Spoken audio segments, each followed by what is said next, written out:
Reverend Wheeler Parker Jr. is the last living witness of one of America's most notorious lynchings. He was with his cousin Emmett Till in 1955 when he was accused of whistling at a white woman in Money, Mississippi. During a recent visit to Milwaukee's Holy Redeemer Church, I sat down with the now 85-year-old to discuss the tragic event that still haunts him today. Emmett Till was a fun-loving prankster, jokester. He paid people to tell him a joke.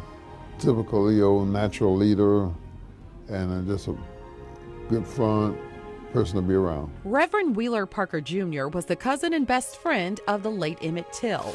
My grandfather was came to Chicago to bury one of his parishioners, and so they were going to send me back with him, as they did in those days.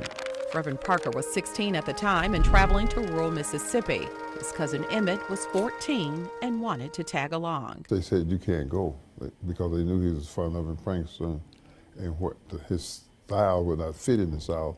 Some way or somehow, being who he was, he talked him into letting him go. Emmett was not familiar with the rules of the racist South when he visited a local store with his cousins. So she came out of the store and she went to her left and our right, and he whistled, and we just could not believe that he had whistled, and we just all made a beeline for the car. Nobody said, "Let's go."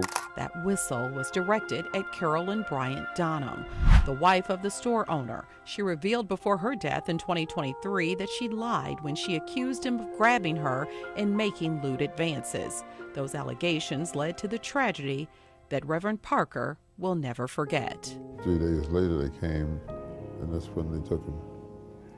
Emmett was beaten, shot in the head, and thrown into Mississippi's Tallahatchie River. Today, that still haunts you?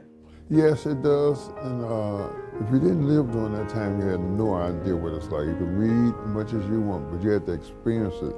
You had no protection. When his body washed up, his mother, Miss Mamie Till Mobley, fought to get her only son's body sent back to Chicago.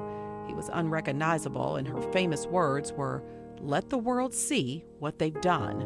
The open casket helped spark the civil rights movement. Well, his mother was well prepared, as if she was prepared for this moment. Emmett Till was not the first person to suffer these atrocities. 500 people hung in Mississippi. But the stories either died or they kept them in control. It took 67 years for the Anti-Lynching Act to be signed into law, making lynching a federal hate crime. The wheels of justice in America grind slow, but they grind. I saw the same spirit in George Floyd and a whole lot of other young people that were killed. The two white men who kidnapped and murdered Emmett Till were found not guilty by an all-white jury. They later confessed to the killing. And 66 years later, the case was closed with still no convictions. Most of our young people do not know our story, but they don't know the real story because we don't tell them. We still don't tell them.